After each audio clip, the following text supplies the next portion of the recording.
Hare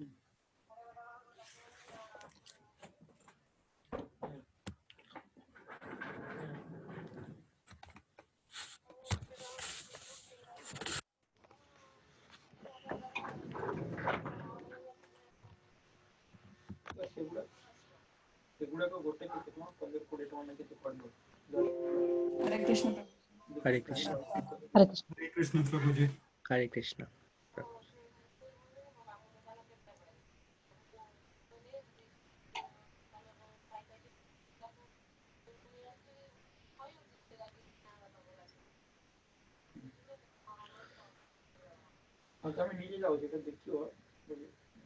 We have to start with the last part of fourth chapter.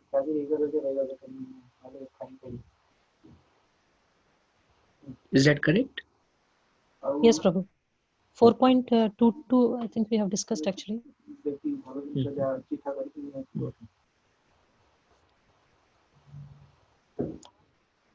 We discuss about Ajamil pastime, yes? Yes, Prabhu, we have done that. Okay. Okay, I think then we have to start the sacrifice part. Okay.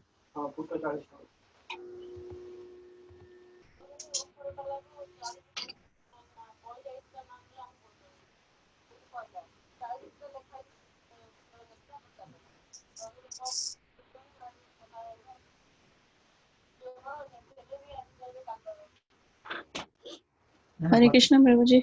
Dandavat pranam. Dandavat pranam, Mataji. Hare Krishna.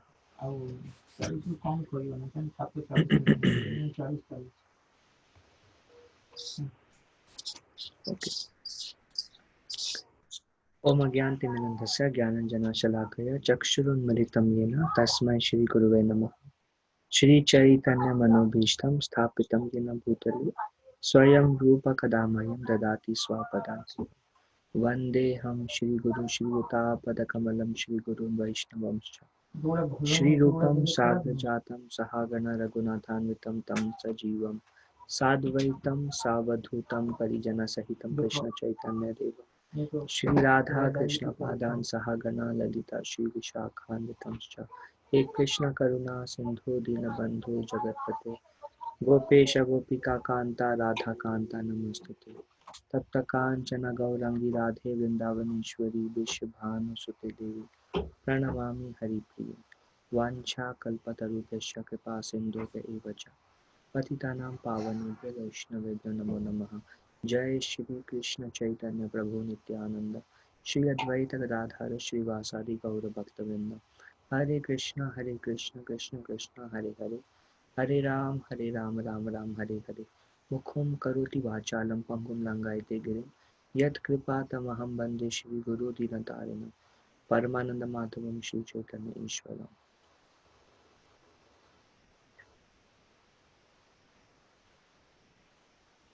Okay.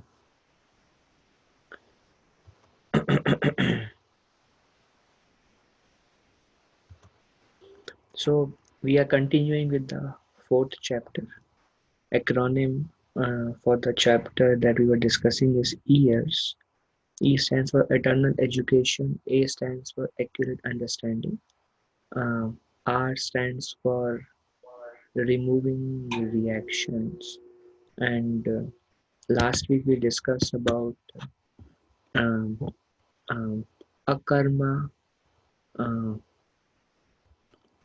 Sukarma, Vikarma. Correct? Is that right? Yes, Prabhu. Yeah. And if we perform Vikarma or Sukarma, that keep us kind of still in this world. If we perform Akarma, then it does not have a reaction. Moreover, it burns our previous also. In other way, it liberates us. And we saw the example of Akarma, which was Ajamil. He performed Akarma by chanting the names of Narayan, and he was freed from all the sins just by doing this one thing. That also glorifies and shows us the power of the holy name. So that was removing reactions, and now we are starting with sacrifice. Okay.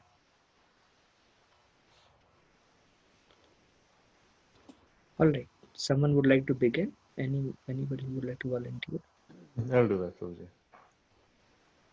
O best of the Kuru dynasty, without sacrifice one can never live happily on this planet or in this life.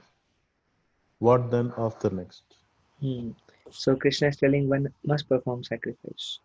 Um, Actually, in 18th chapter there is a verse which says, "Dan tapa yagya." Even great souls must perform these three activities. One is dan, giving charity. One is tapa, performing austerities. One is yagya, doing sacrifice. They should even it purifies even great souls. So Krishna is telling one can never live happily on this planet or in the next without sacrifice. Okay, are all sacrifice bona fide? All different types of sacrifice are approved by the Vedas, and all of them are born of different types of work. Knowing them as such, you will become liberated. So all different types of sacrifice are approved by the Vedas. Now, different people does different thing to make spiritual progress. Some do yoga, meditation. Some go to Himalayas, do severe tapa, austerities. Some do fire sacrifice and homas in their home. Some control their senses, and some worship the demigod. Some worship Brahman, goddess light. So different people do different things.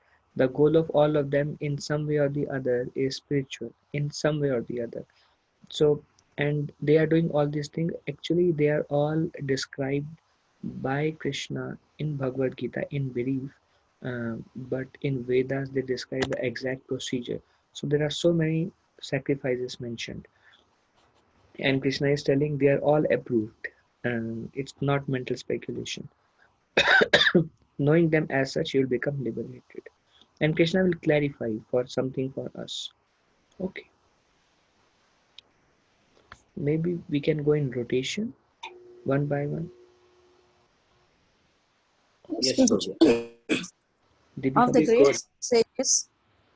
sages, I am Vrigu. Of vibration, I am the transcendental Om. Of sacrifices, I am the chanting of the holy names Japa. And of immovable things, I am Himalayas. This is actually coming from 10th chapter, verse number 25th. Something on sacrifice. Like this 10th chapter, when we come to it, we will discuss. Krishna describes a group, and then he's telling that the best in the group is me. In a way, it's is Krishna's energy. Like among the sages, Bhrigu is considered as the best among the sages. So of great sages, I am Bhrigu. Of vibration, there are so many vibrations. Om is considered the best. Of sacrifices, there are so many forms of sacrifices.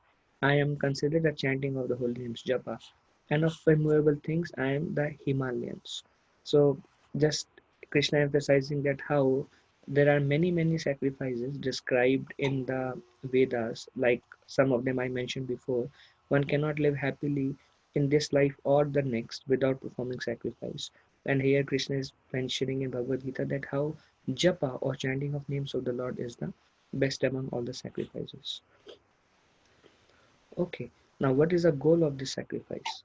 Uh, Devashish Prabhu? Yes, Prabhuji. Hare Krishna. O chastiser of the enemy, the sacrifice performed in knowledge is better than the mere sacrifice of material possession. After all, O son of Pritha, all such work culminate in transcendental knowledge. So here Krishna is mentioning that the goal of sacrifice, what is the purpose of all sacrifices? And he is telling that um, all sacrifices of work culminate in transcendental knowledge. Now, um, whatever um, Brahman, demigod worship, Homa Yagya, the goal is actually come to the realization that I am um, I am a spirit soul. I am engaged in this material world.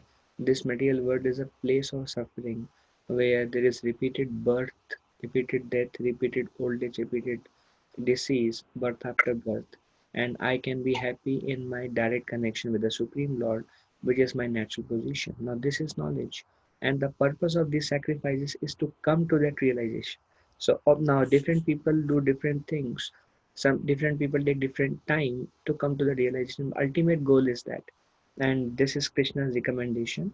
Now, this particular verse is the most important verse of this chapter, and if we don't remember any other part, we can remember this verse. That will be considered as we have taken the essence. Okay, uh, maybe Sridhar Prabhu. Yeah, just try to learn the truth by approaching a spiritual master, inquire from him submissively, and render service unto him. The self-realized soul can impart knowledge unto you because he has seen the truth.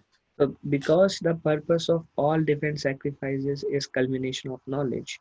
So here Krishna is telling, do this one thing. Just means now we have not shown some verses in this chapter, which once you read, you will see it says some people worship Brahman, some worship demigod, some. And then after everything, Krishna is telling just. Just means we say do this and this and this and this and this and this. And then actually just try to do this means everything that I have mentioned, do not worry about it. So here Krishna is telling something like that, just try to learn the truth by approaching a spiritual master. Now this is very important. This is where Krishna is telling that one should accept a spiritual master. One cannot progress in spiritual life without accepting a spiritual master. Spiritual master help us on day-to-day basis and also gives us guidance and direction on how to move forward and realize the Supreme Lord, and how to realize ourselves and how to see every living entity as part and parcel of the Lord. Now, just like when we do PhD, we need a professor. We cannot become a doctorate just by reading books. Mm, we cannot even become any engineering degree or doctor degree or any surgeon. We cannot do anything by ourselves. We always are trained under an expert, and that is considered as the best mean to learn, whether it is university, whether it is professors, whether it is school teachers, whether it is whatever, whether learning driving, whatever we are trying to learn, actually we have seen that we need to accept somebody in that direction who has experienced and who is considered as somebody who know that. So that's what Krishna is telling. The self-realized soul can impart knowledge onto you because they have seen the truth. Because the self-realized soul, they have seen the truth, they can impart that knowledge to us.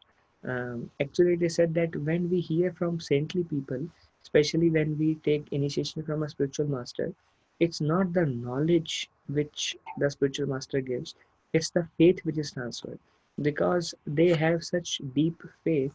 When they speak and when we hear from them, that faith is transferred. When Srila Prabhupada came to the West, it's not just the knowledge that he was bringing. That knowledge were many different yogis and gurus were actually giving that knowledge. But what these real sadhus, these real spiritual master, what they give is they give realization directly, because they have such because they have seen the truth. When they speak with that conviction get transferred. Another thing that a spiritual master gives is a spiritual master gives taste. A spiritual master um, gives um, it's called in Sanskrit rati, attachment to spiritual life. Before that, many people many people have spoken in the West. But when they heard from Srila Prabhupada, they could feel such deepness, such peace, such ecstasy in their heart. So they were actually developing attachment to spiritual life. So the spiritual master, all these things cannot be given just by book. By book we can get theoretical knowledge, but we'll not come to the realization. Another thing is the spiritual master give us direction, just like a professor tells us, read this book is important, these few books, don't worry about it, the essence of all these books is mentioned by this author, read this, write this thesis has already been done, try moving in this direction. So spiritual master gives such concrete direction, or like a professor, that in a very short period of time we can attain perfection. Likewise spiritual master can give such clear direction. Otherwise if we go by ourselves and approach the Vedas or scriptures, it's a huge literature. There is Shruti and there is Smriti. Shruti part of the Vedas is something directly spoken by the Lord. Smriti part is something that is further expanded by the great personalities, the sadhus. So just sometime I meet some people who comes to temple wearing dhoti, kurta, tilak, and I say, "What do you follow?" And some people say I am a Yajurvedi, I am a Rigvedi, I am this and I am that, and their whole generations they are reading Yajurved only, and this person's 45 years has passed just to read Yajurved, still he has not finished. And if one simple question is asked, who is God, how to worship God, they don't know. So it's very easy even in the Vedic literature to get distracted. But what spiritual master does is he knows the essence of all the scriptures, so he directly gave the essence, and without us wandering throughout the Vedic scripture, we directly get the taste, the faith and essence, and we practice and we perfect the life and go back to Godhead also. That's why Krishna is telling, just try to do one thing, just try to approach the spiritual master, um, um, and just try to learn the truth by approaching a spiritual master. Now, how should we approach him? Submissively. Inquire submissively. Um, Tat vidhi pranipatina pariprashnena sevaya. Prashna is questioning. Pariprashna is humble inquiry. Questioning is usually done in a mood of defeat and show knowledge. Pariprashna. Pariprashna is done in the mood to learn. That should be the mood. That, okay, I want to learn. Um, I'm not trying to argue. I'm not trying to show that how much I know or I'm better than you. I'm just trying to learn. Mm, why is Krishna considered supreme? How can I attain Krishna? Um, any question. How do I understand I'm spirit soul? Pariprashna, with the mood that I want to grow, and then question, and then you will get realizations, because actually the knowledge is transferred by blessings of a spiritual master. The realization is transferred when a spiritual master is pleased with us, then our theoretical knowledge convert into realizations.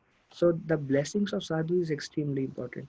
And when we do pariprashna, and that's why another is sevaya, pariprashnena sevaya, it says inquire from him submissively and render service unto him. So we render service. By rendering service, we we please them, because they are pleased. Yasya prasada bhagavad prasado, Krishna becomes pleased with us. It is said that when just like if a child falls down, then father put forwards his hand to pick up the child. Likewise, when the living entity falls down in the material world, Krishna put forward his hand to pick up the fallen soul, and that hand is considered sadhus. So these sadhus are Krishna's hand to pick the fallen soul and bring them back to the kingdom of God. There is a very nice example of Narad Muni. Um, Narad Muni was son of a maid servant, not at all qualified. He was staying with his mother, only two of them were there, She was a Shudra by caste. Her work is to go in different homes and do menial services and sweep street street sweeping and other things. These there were four sadhus. They happened to cross by the village, and it was the beginning of the month of Chaturmas. Chaturmas are the 4 months of the rainy season. During that time, the saintly people don't travel. So Chaturmas started, it was the first day, so they had to take shelter somewhere. So they happened, by the great fortune, they happened to stay at the home of Narad Muni. Now, the sadhus are well received in India. So they said, well, we need some stay for 4 months because Chaturmas is starting. Can we stay here? Of course. And Narad Muni doesn't know anything, but his mother engaged Narad Muni, who was only 5 years old, in the service of the sadhus. Four sadhus came. So um, he would serve them food. She would cook and he would serve. Uh, he would wash their clothes, wash their plates. Sometime with their permission, he would eat remnants. And because he was serving, these Bhakti Vedantas were very pleased with this small child. Now that became a sign of great fortune for Narad Muni. Although he was conditioned in his previous life, every word that Sadhu spoke that went deep into his heart and directly became a realizations. And because he was hearing in association of sadhus, it is said that when Krishna tells Arjuna, I am not to be found in the heart of yogis, I am not to be found in the mountains and Himalayas, I am to be found where devotees come together and discuss about me.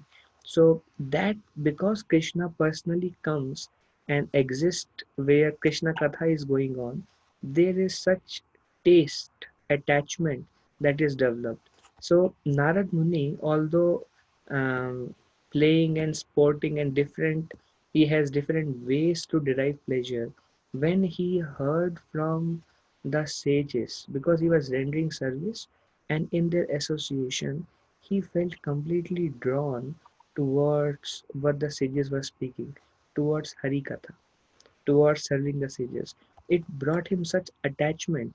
So that gave him. Now, when a person becomes attached to spiritual life, he will take it up naturally. And sadhus give that attachment. Just books don't give that attachment.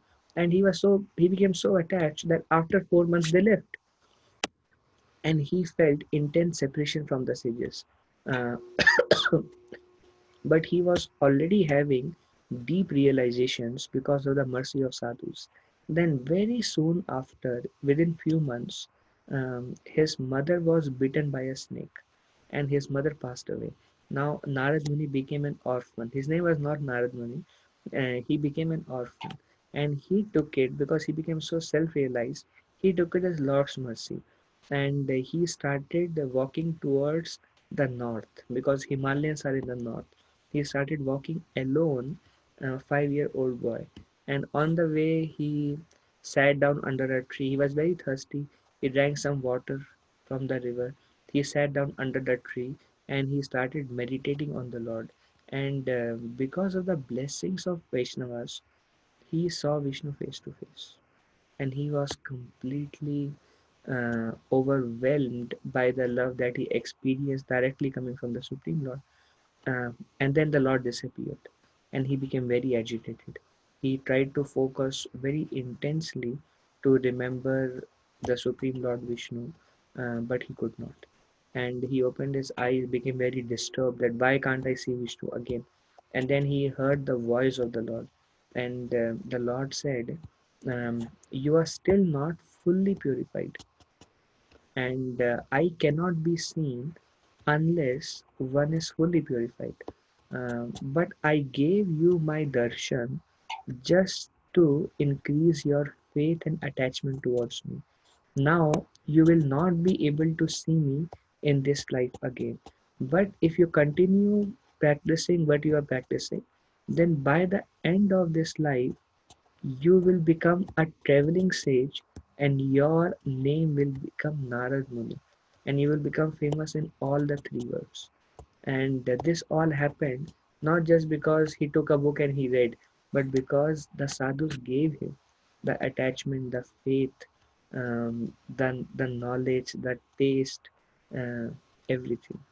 And so one, it is said that that's why when Srila Prabhupada, during the time of Srila Prabhupada, we see that devotees were so eager to spread the message of the Lord, to chant the names of the Lord. That is the mercy of Srila Prabhupada. They would come, it is said that in New Vrindavan, many of you may have been there or have heard about it.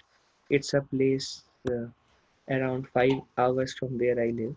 Um, Devotees would come at 2 a.m. in the morning every single day and finish their 16 rounds. And there was no heater, that is minus 20 30 degrees centigrade. And they would take bath with icy water, and they would do so much austerity. But because they were having such a taste in the spiritual life, none of them ever desired to go away or what is this suffering, because they were so ecstatic. And that is because they were becoming empowered by Srila Prabhupada. And Srila Prabhupada every day would pray for his disciples, and that became the cause of their further attachment. But after Srila Prabhupada left the planet, Srila Prabhupada did mention that after I leave, there will be problems. And when Srila Prabhupada left, many devotees faced difficulties in their spiritual practices. And that itself shows the power of a saintly person. That when a saintly person is there, like my spiritual master told, um, that every day I am praying for all my disciples. So once we receive the grace of such a Vaishnava, we directly become connected to Krishna. In the beginning, I remember uh, I would chant and I would have lot of difficulties in chanting. And one senior devotee told me that's because you're not initiated. Because once you are initiated and once you get connected to Parampara, once you directly get connected to Krishna, to a bona fide spiritual master, by his mercy, everything becomes easier. And when Krishna came, he accepted his spiritual master, Sandipani Muni. Lord Ram accepted spiritual master, Vishwamitra Muni. Sri Chaitanya Mahaprabhu, will discuss about him little bit in 6th chapter. He accepted spiritual master, Ishwar Puri. Brahma himself got initiated by Krishna through Gayatri Mantra, which emanated through the flute of Krishna. So we see in our Vedic culture that all people were able to make spiritual progress because they had accepted a spiritual master.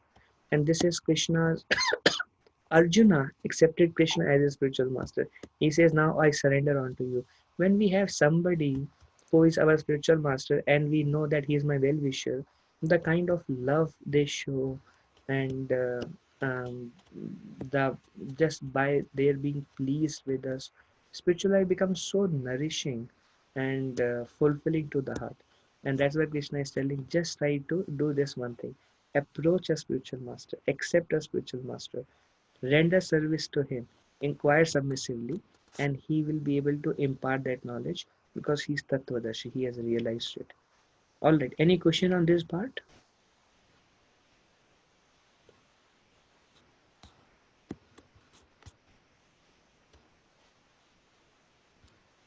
Okay, So,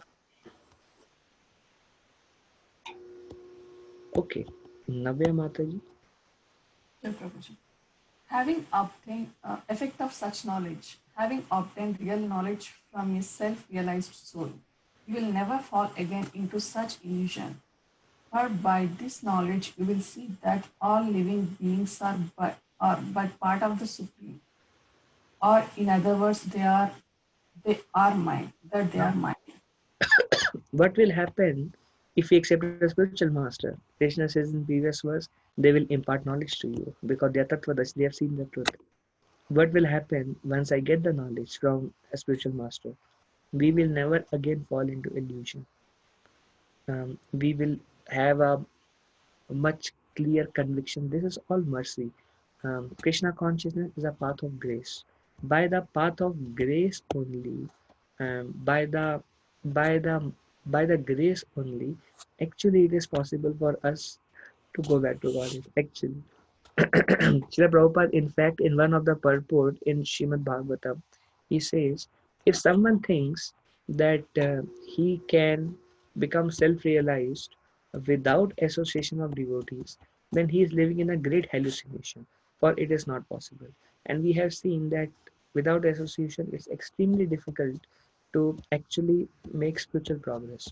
And um, when we have association, um, everything becomes so easy, so smooth flowing, that although material energy is very powerful, just the association gives so much protection.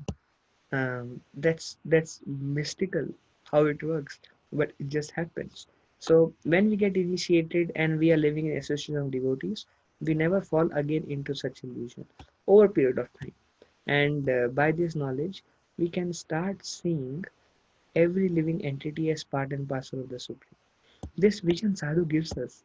I mean, one time, um, um, this is about my spiritual master. He was living in um, mountains in Himalayas. This is like 50 years back. And sometime, these scary scorpions, snakes, and these deadly jackals and all these animals would walk by, and my spiritual master was a little bit scared because there is no home, there is no protection.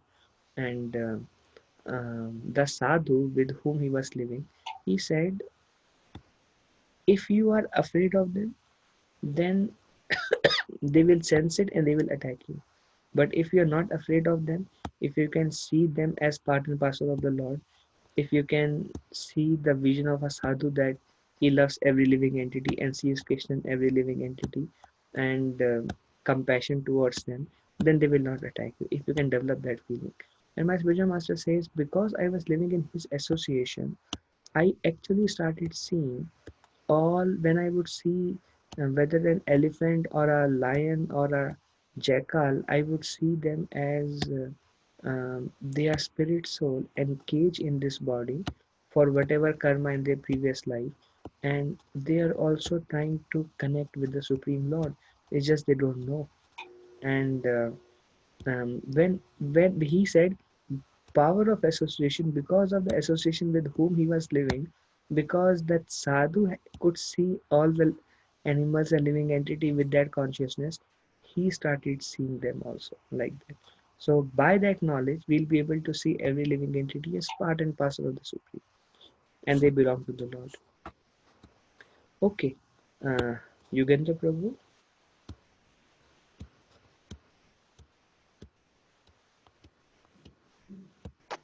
Hare Krishna Prabhuji. Hare Krishna Prabhu. Even if you are considered to be the most sinful of all sinners, when you are situated in the boat of transcendental knowledge, you will be able to cross over the ocean of miseries. Even if we are considered the most sinful, I mean, we all have a past. I have a past also. No matter what we have done in the past, if we are considered the most sinful, if we get the grace of a sadhu and become situated in transcendental knowledge, we'll be able to cross over the ocean of miseries.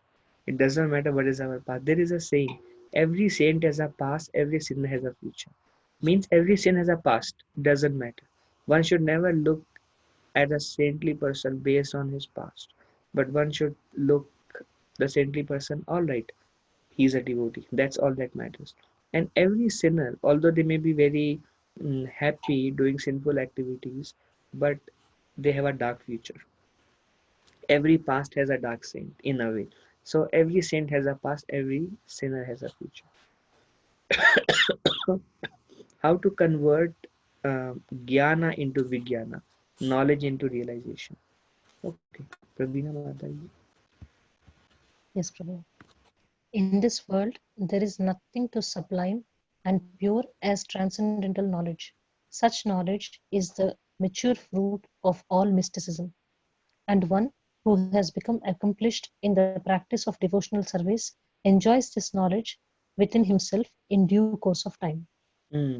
There is nothing so sublime and pure as transcendental knowledge. And when do we get that knowledge? And one who has become accomplished in the practice of devotional service enjoy this knowledge within him in due course of time.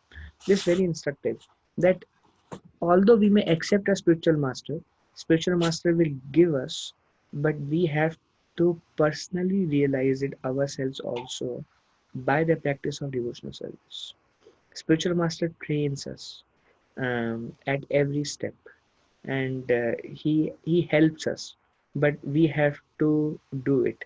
Just like there is a saying, आप लोगों ने सुना होगा कि we can take a horse to the river, like घोड़े को पानी के पास ले जा सकते हो, but we cannot force the horse to drink.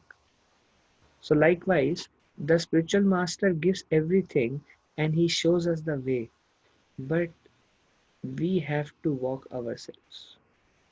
He cannot walk for us. He cannot chant for us. He will pray for us, but we have to chant ourselves. We have to read ourselves. We have to look for association of devotees. We have to serve Krishna with with love, whatever we can do. We have to do ourselves. And as in due course of time, as it says, and one who has become accomplished in practice or devotional service enjoys this knowledge within himself in due course of time. We accept spiritual master, we take guidance, we take direction. Um, Spiritual master helps us to understand the pitfalls in the path of bhakti, what can make the path of spiritual life very easy. We take those instructions to our heart, and under his guidance we walk. And then in due course of time, we accomplish and we realize the knowledge within us. Okay, what happens to a doubting soul? Shiva Prabhu? Yeah. But ignorant and faithless persons who doubt the revealed scriptures do not attain God consciousness, they fall down. For the doubting soul, there is happiness neither in this world nor in the next. So Krishna is telling, do not doubt. Do not doubt what I am telling it to you, Arjuna. Try to follow what I am saying. For a person who doubts, who is ignorant, cannot attain God consciousness, they fall down. Now, the living entity, it is said, every living entity is born in illusion. Every living entity, because Maya captures us, and only by the mercy of spiritual master are we get a chance to awaken our consciousness to a spiritual consciousness. And what the spiritual master do? They exist because they are following the instruction of scriptures. That's all. So they understand the scripture, they realize it.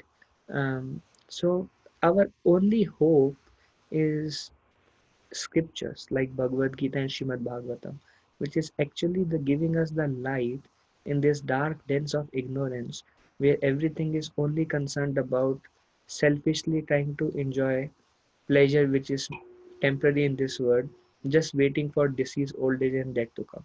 But the mercy of spiritual master is awakens and tells us, "What's your goal, Prabhu?" Okay, yeah. Now I see what's the importance of human life. But for a person who doubts it, he gets back into the material pleasure and distress, and he gets old, he gets disease, and he dies. So he again falls down into cycle of birth and death. So one must not doubt the revealed scriptures. Now, what if doubt comes even in life of devotees? Meera Mataji, or I see. Hare Krishna Prabhuji. Hare Krishna. Therefore, the doubts which have arisen in your heart out of ignorance should be slashed by the weapon of knowledge. Armed with yoga, O Bharata, stand and fight. Therefore, doubts, what do we do when doubts have arisen in our heart? Use your own understanding, use your knowledge, and defeat your own doubts. Nobody can, I mean, you can ask devotees, They will give you some ways to understand and think, some direction. But apart from you, nobody can convince you. You have to convince yourself. You have to convince yourself, seeing, all right, those who are practicing, they have made so much progress. We can see their past, we can see how much their life is transformed. I'm practicing for 1 year, 2 year, 3 year, and my lust, envy, ego, pride has gone down. Matlab, things are working out, things are moving. So somehow or other, if I am just this body, then what is karma about? What is this astrology? I can know my future. So many things are defined. Then what is all this mystery? If I'm just this body, then there is something more. Now whatever Krishna is telling, this and this and this, everything starts making sense. I can actually see from the eyes of scriptures. Whatever knowledge you have acquired, or take help from devotees to understand more, but you have to remove your doubts by your own knowledge, ultimately. That's what it says. Therefore, the doubt which have arisen in your heart, why doubt have arisen? Because of ignorance, out of ignorance, because we identify with the body, should be slashed by the weapon of knowledge. Armed with yoga, O Bharata, stand and fight. All right. So, knowledge and practice. Knowledge is revealed to those who make a practical sacrifice. Practice without philosophy is sentimental. There are some people, they chant also, they go to temple, they do things here and there, but they have no philosophy. They don't know why they are doing. So that becomes sentiment. And very soon, when slight attack of Maya, and they will leave it also, because there is no conviction, there is no philosophy. So that's not good. Philosophy without practice becomes theoretical. We have hearing so much, we understand, yeah, I'm not body, I'm spirit, soul, Krishna is God, I can go back to Krishna by chanting Hare Krishna. Yeah, very nice, everything is Maya. And then we go tomorrow and we again fall back into Maya. So if you're not practicing spirituality, if you're just hearing and gaining knowledge, just philosophy, it becomes theoretical. There are so many professors, they're professors of religion, they teach all religion, but they live a life of materialism. So that is theory, because they're not practicing anything, they are just speaking and knowledge. So main thing is, Bhagavad Gita teaches us to learn and to practice, to hear, understand, practice spiritual life, and realize it yourself, and go back to God. That is the goal. That's why combination of both. This is one picture showing the different sacrifices. Top left is Satya Yoga. Satya Yoga, the process was meditation. As you can see, person going to forest meditating, and he realized the Lord in the heart. Bona fide, but just not for this age. People would live for 100,000 years Satya Yoga. They can do such meditation practices for 60,000 years, 10,000 years, 20,000 years, and they can realize. In Kali Yuga, we can't even sit cross leg for 1 hour. Leg starts spinning. Abba, so difficult. So top right is Homa, fire sacrifice, meant for Treta Yuga. Bottom left, one lady is worshipping the deities. Um, Archanam, meant for Dwapar Yuga. And bottom right is devotees raising their hands with kartas and mridang and chanting the holy hymns of the Lord. Kalotadhari Kirtanat. So this is mentioned in the various scriptures that we have to perform sacrifice. We cannot be happy in we cannot be happy in this life or the next without performing sacrifice. But what sacrifice to perform, that Krishna has given different recommendation in different ages. All right, so any question? We have finished this chapter. We'll begin with the fifth chapter now.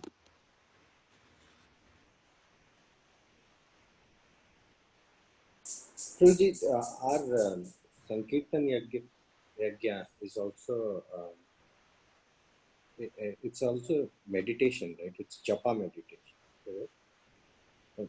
Or Yes. meditation part of Yeah. The process is the holy name. It is done in two ways. One is together, we can do together, we can chant, together we can do kirtan, and also personally on our own beats we do kirtan. So this is all Sankirtan Yagya.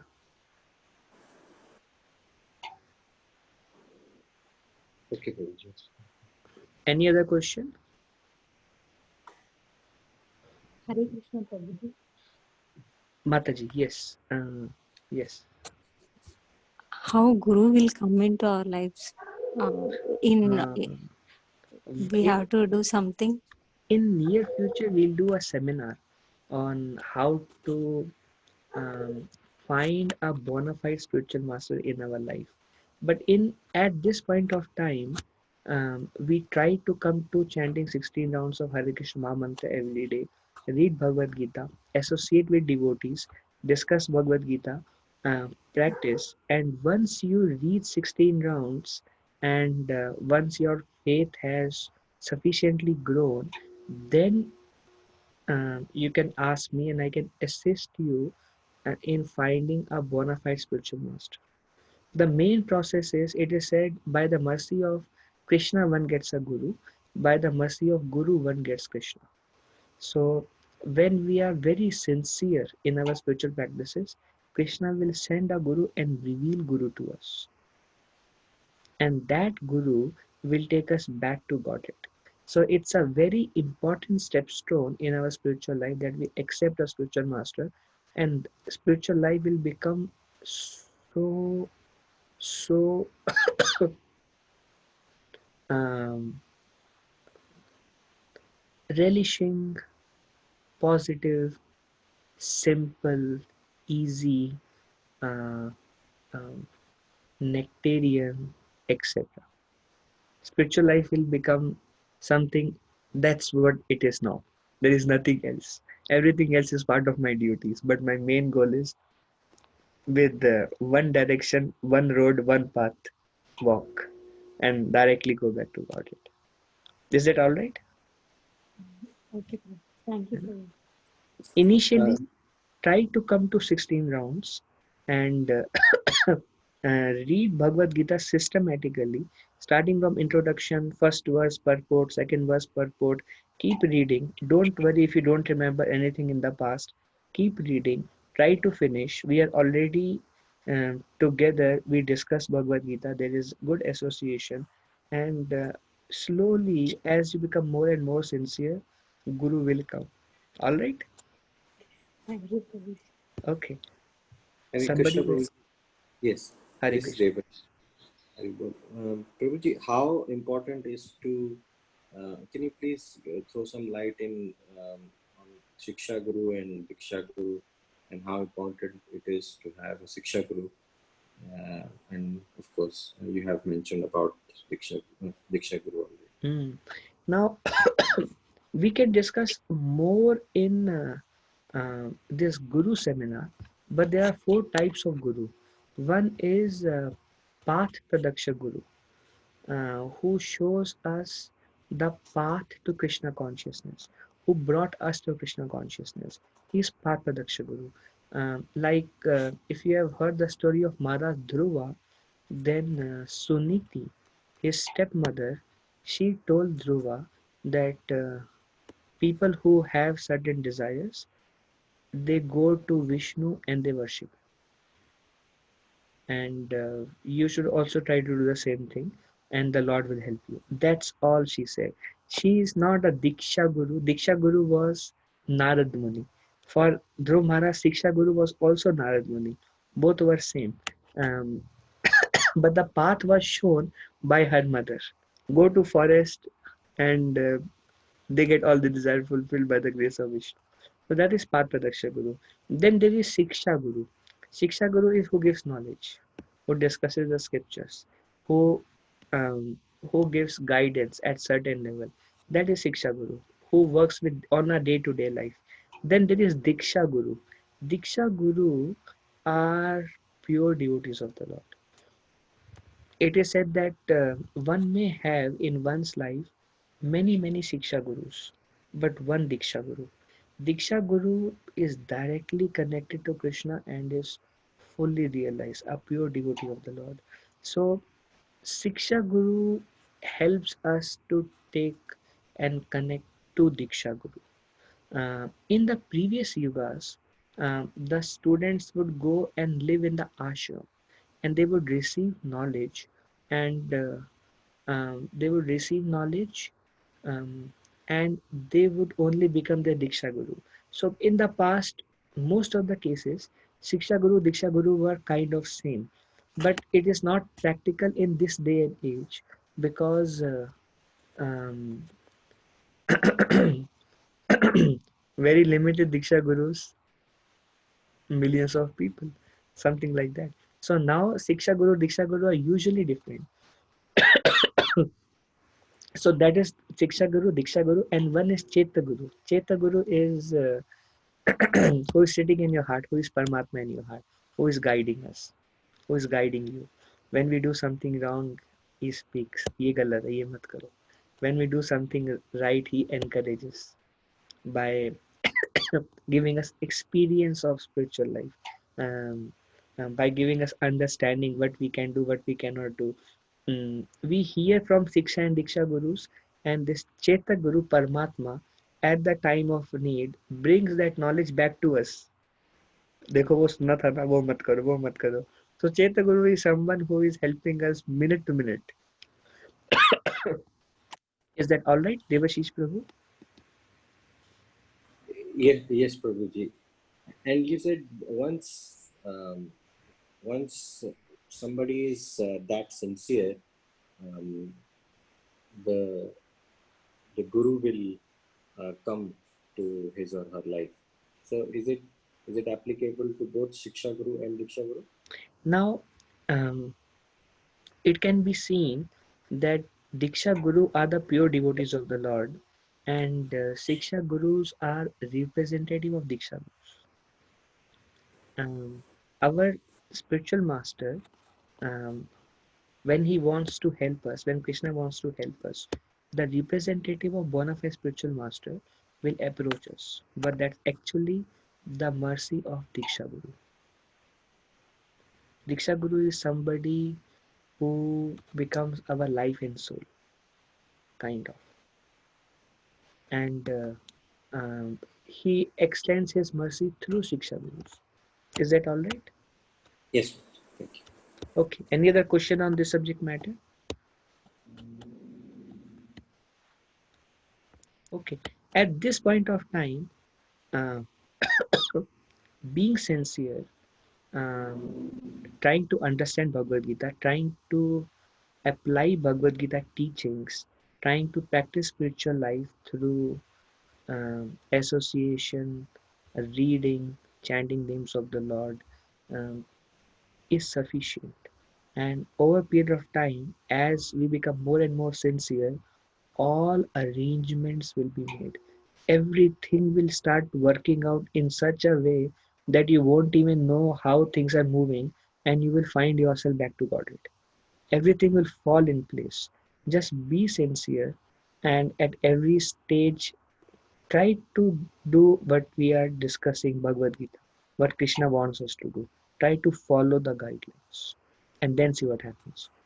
Okay, so we begin the fifth chapter now.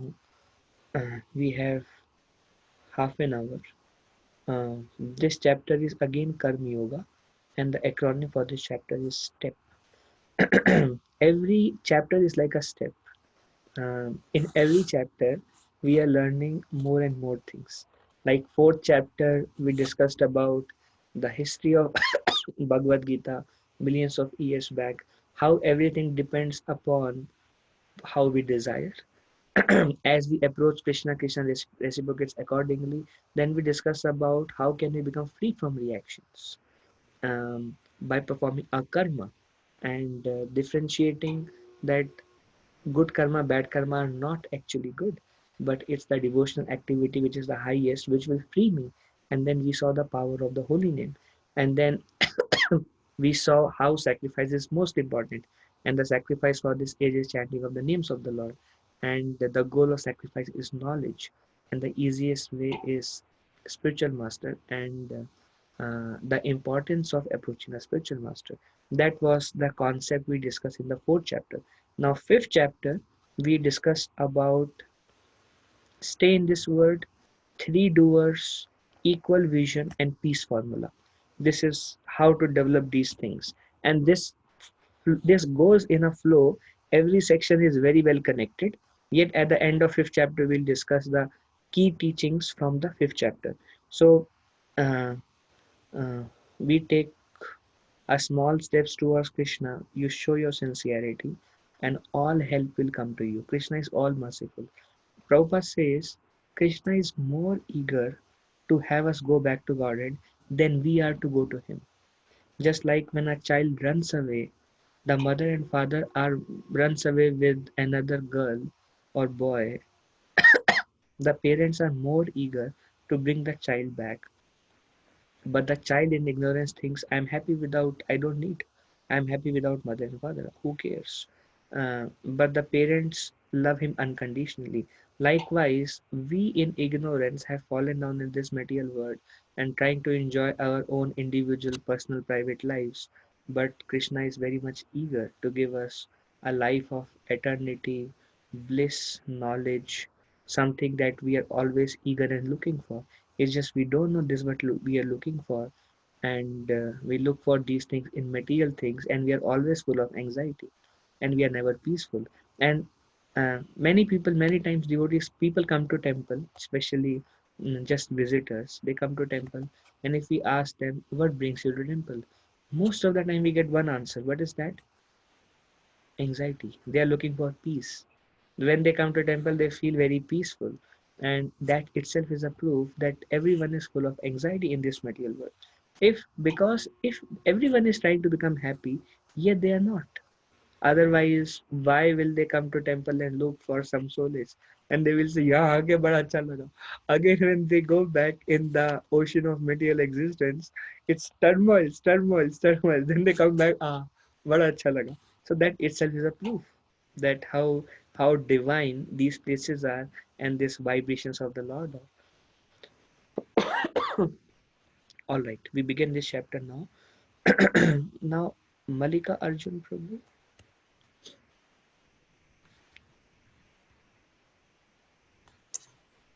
Arjuna said, O Krishna, first of all you ask me to renounce work, and then again you recommend work with devotion. Now, will you kindly tell me definitely which of the two is more beneficial? Now, Krishna describes many sacrifices to Arjuna. Some go do tapasya in the forest, Brahman realization, do yagya, homa, tapa, etc., etc., etc. At the same time, he heard from Krishna, do your duty, fight. And Arjuna is still, now it's clear to Arjuna in one way, but because strong attachment to family members and disinclination to fight, is again and again posing this question. To past three chapters, Arjuna is posing the same question: what should I do, what should I do, what should I do, should I fight or not, in different ways. And again this question comes: what do you want me to do? Should I renounce, practice only spiritual life, make that goal of my life, do sacrifices, tapasya, or should I work in devotion? What is more beneficial?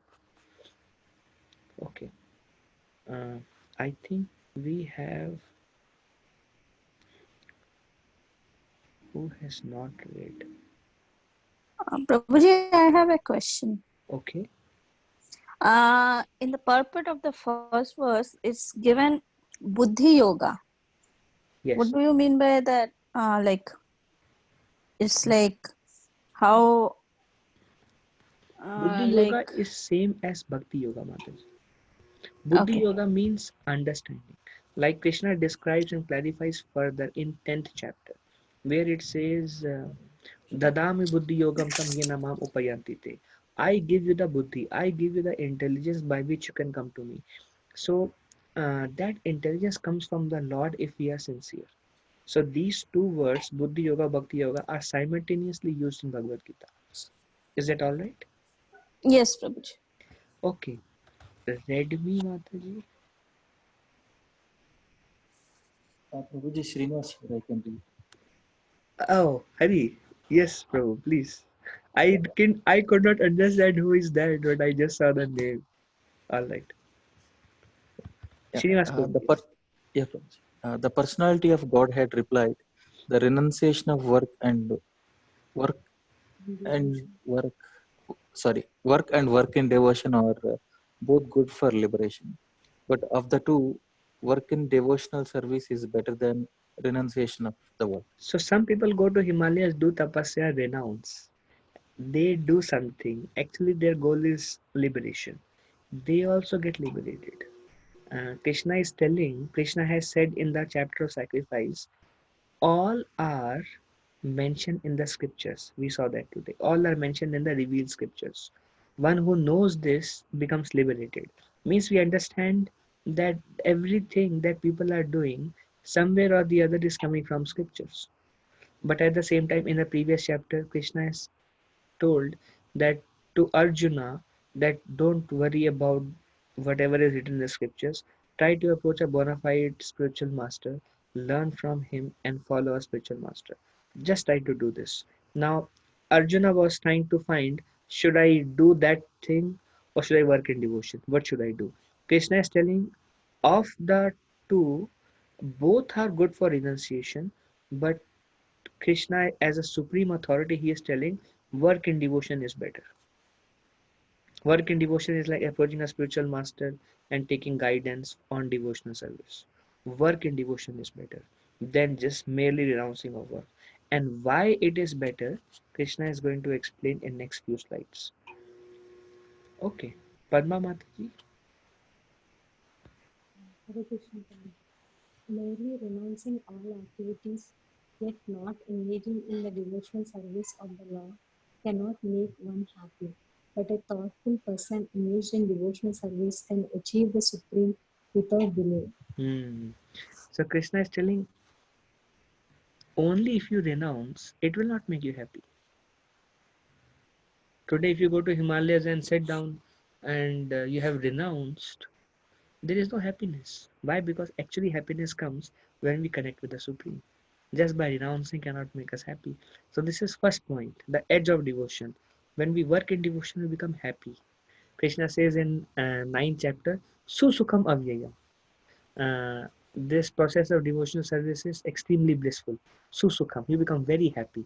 And but the process he mentioned in 12th chapter, the process of going to the forest and renouncing, it's very dry, very dry. It's very austere. But Bhakti Yoga is Susukham. So that's why Krishna is recommending, I prefer you work in devotion. Hmm. But a thoughtful person, and another thing is one who engage in devotional service, achieve the supreme without delay. So this is one. He achieved the supreme very quickly and he becomes joyful. Many qualities will be mentioned. This is so Krishna is explaining why work in devotion is better. So what Krishna wants us to do, he wants you all to continue working, taking care of your family and kids, and your parents and relatives and whatever thing you are doing, continue doing. No need to renounce, give up anything, go to the forest, join the temple, work full time. No need to do all these things. Whatever you are doing, continue doing. Try to do all these things for the pleasure of the Lord. That becomes work in devotion. Krishna didn't want Arjuna to stop fighting and stop working. He wants Arjuna that you fight. That is your duty as a Kshatriya, you fight. But you fight for my pleasure. So that's why Srila Prabhupada said, we are not asking anyone to remove anything from their life. We are asking them to remove Krishna in their life. And he gave an example that all our wealth, position, power, anything we have gained materially, these are all big, big zeros. Because at the time of that, everything will be taken away from us. So there are all so many zeros in our life. In other words, they are not useful for achieving self-realization. But whatever you have, if you add one in the beginning, if you have 10 zeros, it becomes, I don't know, billion or whatever, or 10 billion, etc. it becomes extremely useful. So everything you have, if you add Krishna in your life will become successful. That becomes work and devotion. It's a very stable path, um, um, very easy, and whatever you are doing, if it the Krishna is not actually full of anxiety, if you add Krishna in whatever you are doing, you will become happy and you will go back to Godhead also. That's why this is recommended by Krishna for all people. And you achieve Krishna and you become happy also. Okay. Is anybody who has not read? Okay, maybe we begin again with Subramanian Prabhu. I can read, Prabhuji. Okay, Deepika Mataji. One who works in devotion, who is a pure soul, and who controls his mind and senses is dear to everyone, and everyone is dear to him. Though always working, such a man is never entangled. This is another advantage. Um, he becomes dear to everyone. If you work in devotion, you will become dear to everyone. Why? Because you will become pure. And also you will develop all the good qualities like humility, tolerance, all the good qualities. You become attractive. And everyone becomes dear to you because you don't see anybody as friend or enemy, but you see everyone is part and parcel of the Supreme Lord. And because of that, because your connection with the Supreme Lord, you see everybody, whether it's an animal or a bird or an aquatic or a human being or a rich person or a poor person, everyone becomes dear to you. You don't distinguish. You see everyone is part and parcel. So these are the two things. You become dear to everyone, everyone becomes dear to you, and though always working, such a man is never entangled. Arjun, you fight, in spite of fighting, will not be entangled because you're working for me. Okay. Uh, who will begin? Sridhar Yes. Prabhu? Okay. Debashish Prabhu, yes. Um, One who performs his duty without attachment, surrendering the results unto the Supreme Lord, is unaffected by sinful action, as the lotus leaf is untouched by water. So the lotus leaf grows in water, uh, but it is not touched by water. Likewise, uh, a devotee of the Lord is working in the material world as if anybody else is working, but he will not be touched by sinful reaction that comes by working in this material world, and that he attains because he is performing his duty without attachment and he is surrendering the result to the Lord. Now, when we are attached to our duty, uh, if things goes very nice, we become proud, uh, and then we expect respect from others. And when things don't go as we are expecting, then we become depressed, we become humbled. अरे क्यों हो रहा है ऐसा, गलत हुआ, नहीं होना चाहिए था. Both are entangling. But if we are doing our whatever we are doing, I am doing it as a service to the Lord. I don't care about the results. I'm not doing for the results. And then less result, more result, etc., etc. You are just continuing your service for the pleasure of Guru and Krishna. You remain untouched. You can remain equanimous. All right. Okay. Sridhar Prabhu, Navya Mataji. The steadily devoted soul attains unadulterated, sorry, unadulterated peace because he offers the result of all activities to me. Whereas a person who is not in union with the divine, who is greedy for the fruits of his labor, becomes entangled. Hmm. One who offers the result to Krishna, um, he attains peace, like you were discussing, because he is doing only for the pleasure of the Lord, is not affected by good and bad that comes from the result of his activities. But a person who is very greedy for the foods, he becomes entangled. Now, when we are very greedy for the fruits, then we work very hard and we are constantly trying to attain some pleasure and avoid any distress. Like Kathopanishad further explains that on a bird on a on a tree there are two birds. One bird is always trying to taste the fruits of the tree. Some fruits are sweet and the bird like maza aa gaya, and the bird is very happy. Some fruits are sour and the bird like and then the bird feel distress and the bird tries to go to another food, beaks distress, and then goes to another fruit, taste, very nice, and he eats that fruit. Then again he tries to go to another fruit, sour, so the bird is so busy tasting the fruits. Sometimes the fruits are sweet, sometimes the fruits are sour. When it is sour, he tries to reject, tyag, renounce things which give him distress, and bhog, enjoy the fruits which are sweet. And the bird is so busy doing that that the bird forgets that I can get out of this tree also and fly and do many other things. And the other bird is super soul. The super soul is just watching and thinking, foolish bird, simply simply becoming entangled in bhog and tyag, enjoy and renounce, enjoy and renounce, enjoy and renounce. I want to enjoyed. Now I'm bored. I will renounce now. But what do? I need some happiness, but I'm bored with that. Let me try to enjoy something else. Enjoy. I'm bored with that also. Now let me enjoy something else. Enjoy. I'm bored with that also. And then the first activity which I was bored, now I'm in capacity to enjoy. Again, I will try to enjoy these things. So that is material life. There is a very nice experiment of a rat.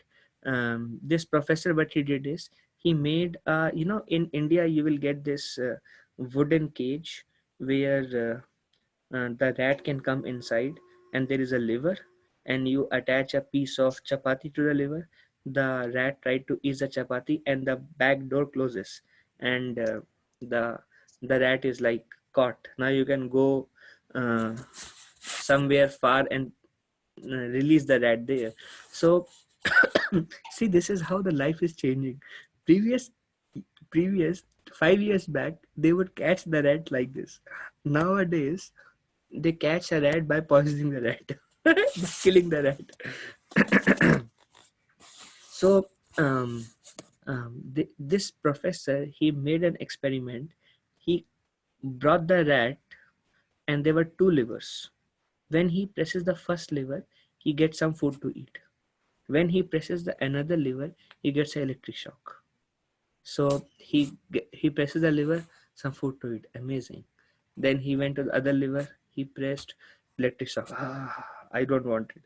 Then he went to the first lever and he pressed, electric shock. Oh, the professor would randomly switch what lever will give you what, and then he'll go to another one. Electric shock again, and then he go to another one and some chapati. Very nice. He pressed again chapati. Very nice. He pressed again electric shock.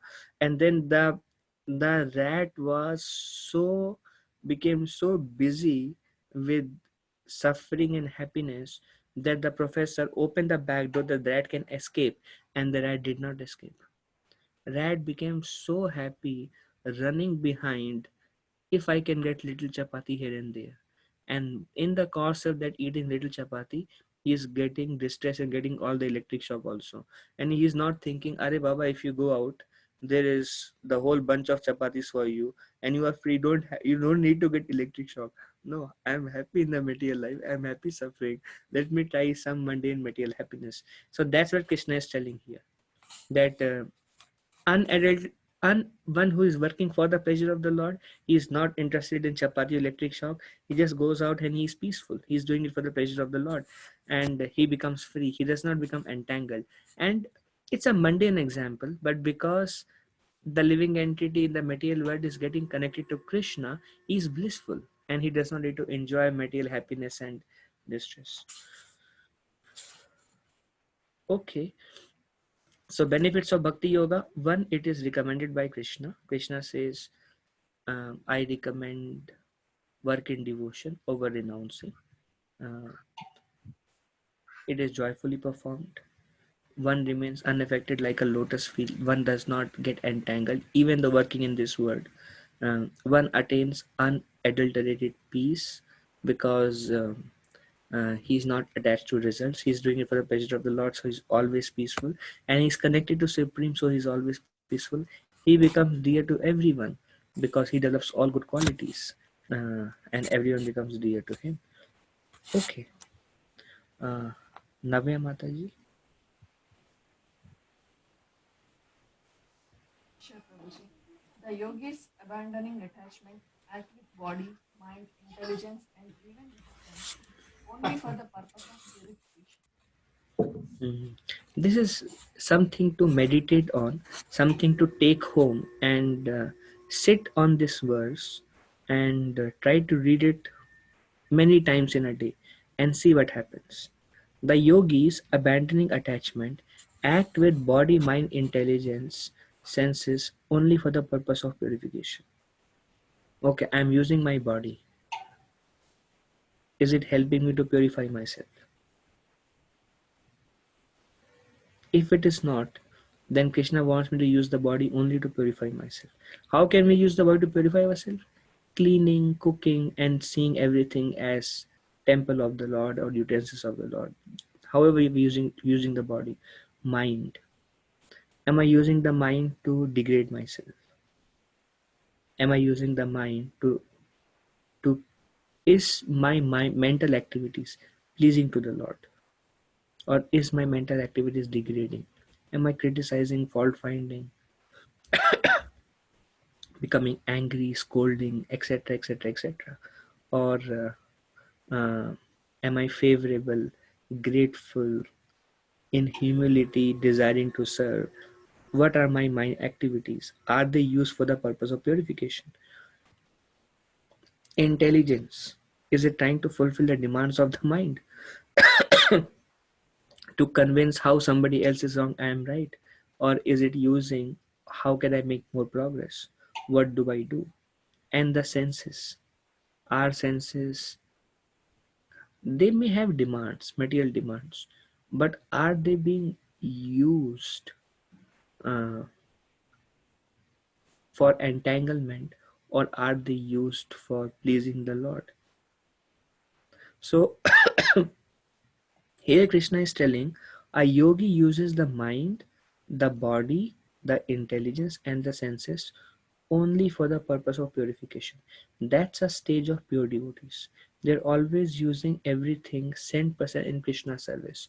And when we meditate on these first, we identify where we are doing wrong and how can I rectify so I can engage these in the service of the Lord. Okay, this is the last slide we covered today, and then because we don't have enough time to start the next section, so activities that can help us maintain spirituality. A for association, associate on regular basis with devotees of the Lord. B for books, like we were discussing in fourth chapter end. Take a book, preferably Bhagavad Gita, by Srila Prabhupada as it is. If you don't have Bhagavad Gita, ask one of the devotee who is connected to you in a group and he will send you a link for online Bhagavad Gita where you have everything Sanskrit, translation, purport, verse by verse systematically, and you can go through that. Or maybe Srisha Mataji can put the link in the group so you all get it. So start from beginning and keep reading.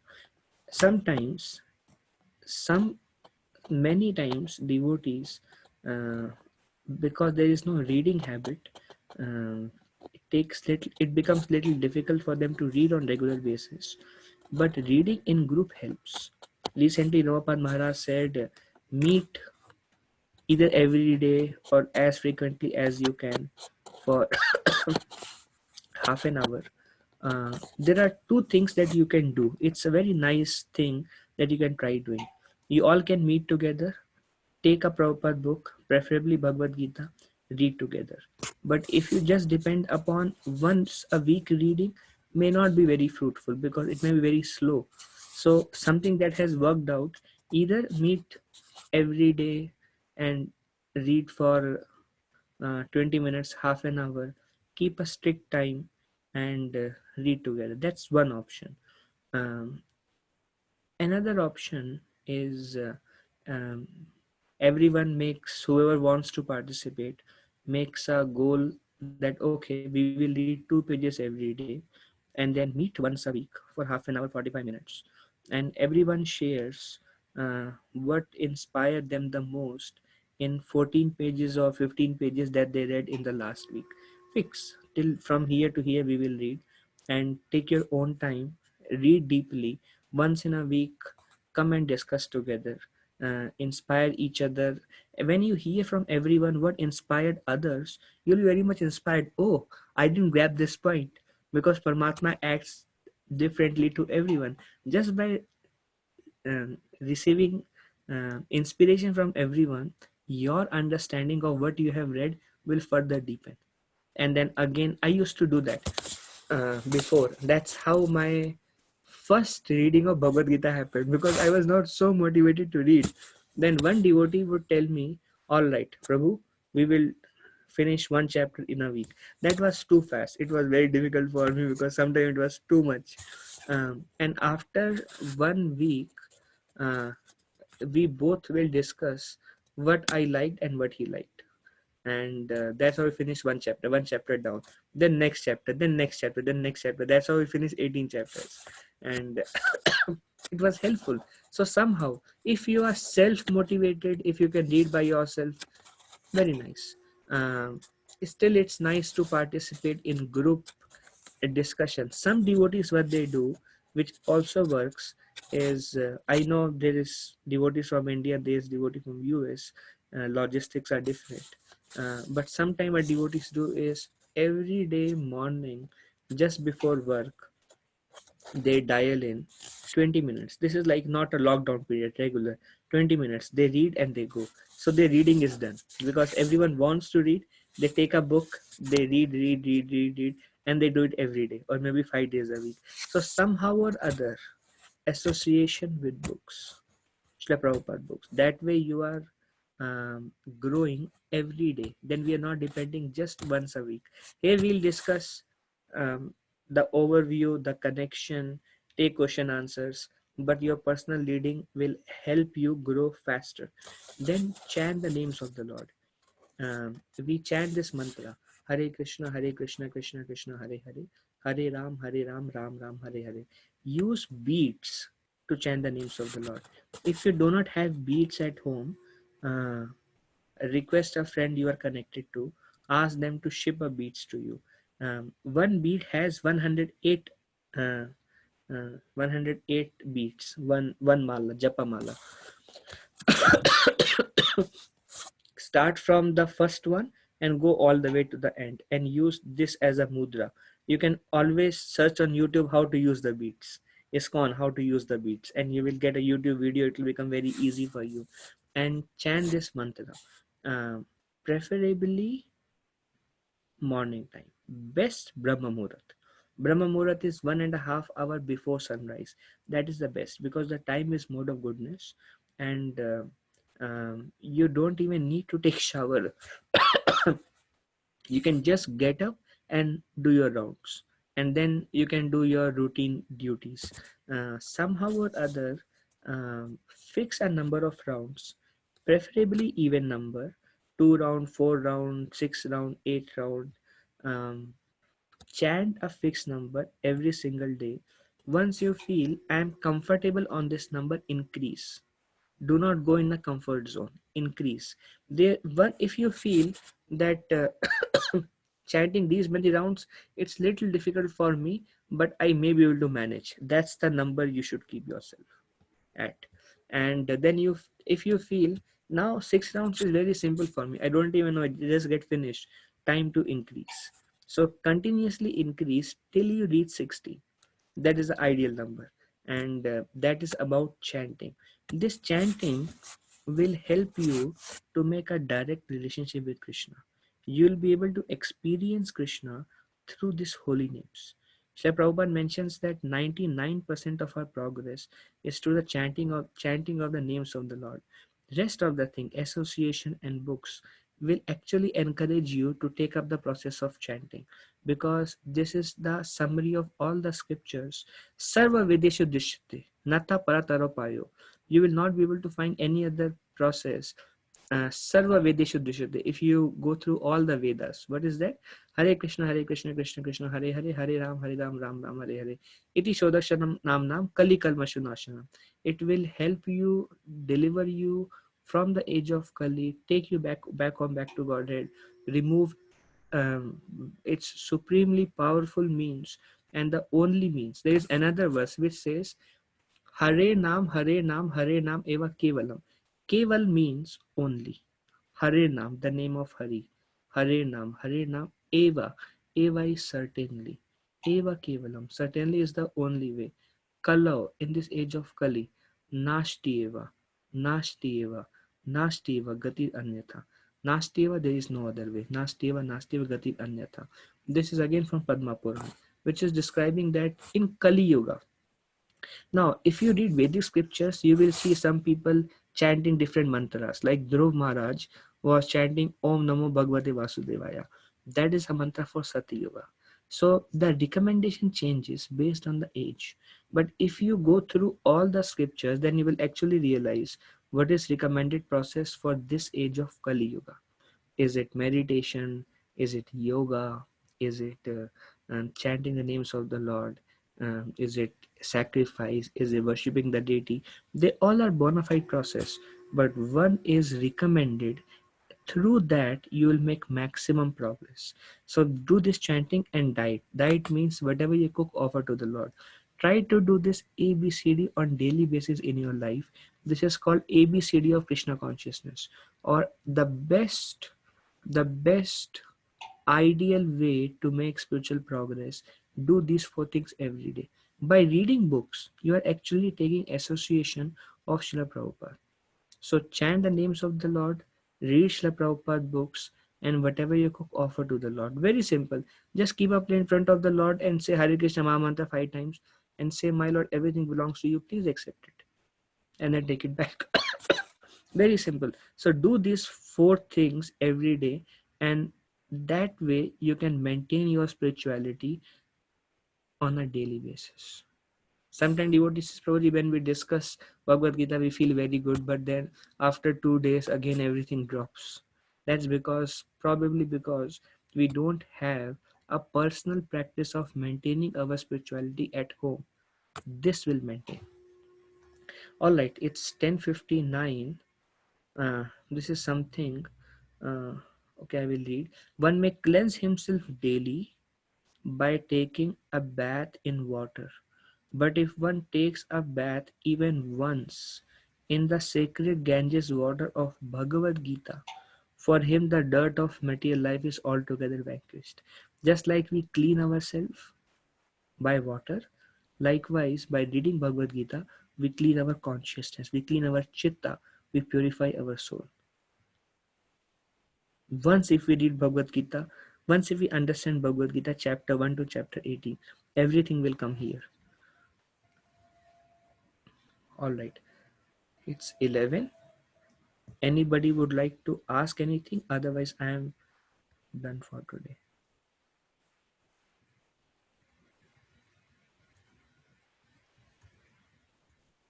No, Prabhu, just wanted to see the slide 2-3 slides before.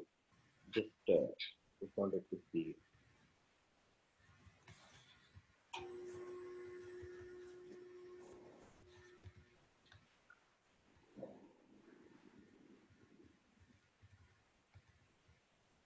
This one?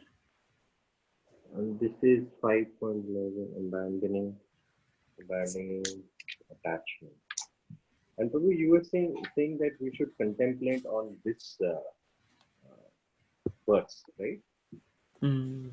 Uh, Krishna wants us to use our senses, to use our mind, to use our intelligence and our body only for the purpose of purification or only for the purpose of spiritual advancement. And by contemplation, we will see, for example, if mind finds some fault, becomes agitated or something, um, I'm not using mind for purification.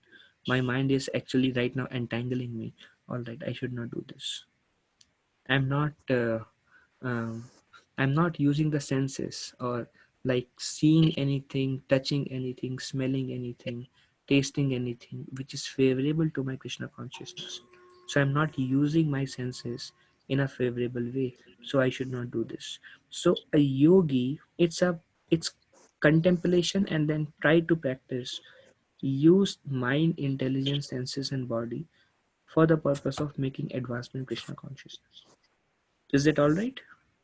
Yes, Prabhu. Thank you. Just one more slide before. One slide before. One more slide, please.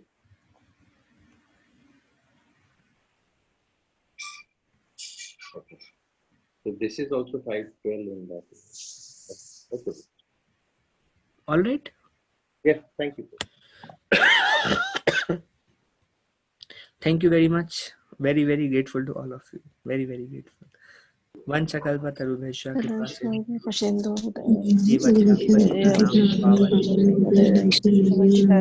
Ananta Koti Vaishnavendra ki jai. Thank you. Hare Krishna. Thank you, Krishna Prabhuji. Prabhuji. Hare Krishna.